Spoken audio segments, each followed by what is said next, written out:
New at 6, the trial starts in the morning for the parents accused of locking their 6-year-old daughter in a makeshift cage. The case against Shannon and Brian Gore is expected to be full of disturbing details. Today, we got some medical insight into what we may hear. 10 on your side's Andy Fox has been covering this case since it happened nearly 2 years ago. He's live in the newsroom now with more. Andy? Nicole, the case is so disturbing an attorney would not want to go to a jury with the case.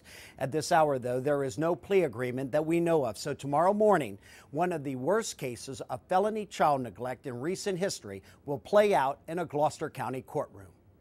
The prosecution will show the Gore's 6-year-old daughter was kept in this crib made into a cage. Investigators will say they found the girl nude, laying in her own feces, suffering from bed sores. So hungry, detectives saw the child eating the flaky skin from her forehead.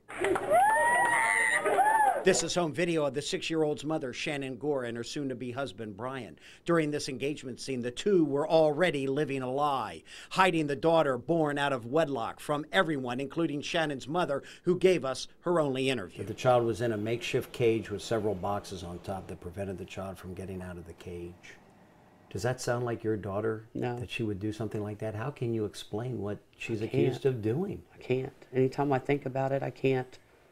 I really can't wrap my head around the child that I raised and just the beautiful personality, the beautiful spirit.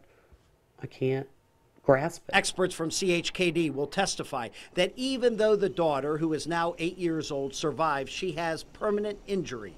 CHKD would not comment, but we went to a registered dietitian. We did not tell Debbie Moore anything about the Gore case, just asked her about nutrition. The most critical development starts 9 months before the infant's born. Prosecutors will show no prenatal care. Shannon Gore delivered the daughter in her home, never went to a hospital for care, and the daughter doesn't even have a birth certificate. The main part of the brain development is up through the age of 2. At age 6, the daughter was found near death, starvation, and prosecutors will show that caused significant and permanent damage that could get the Gores a life sentence in prison. Now, after that, not having the type of foods that are good and having malnutrition, it can affect the child's brain and cognitive development. These children may not do as well in school, learning performance.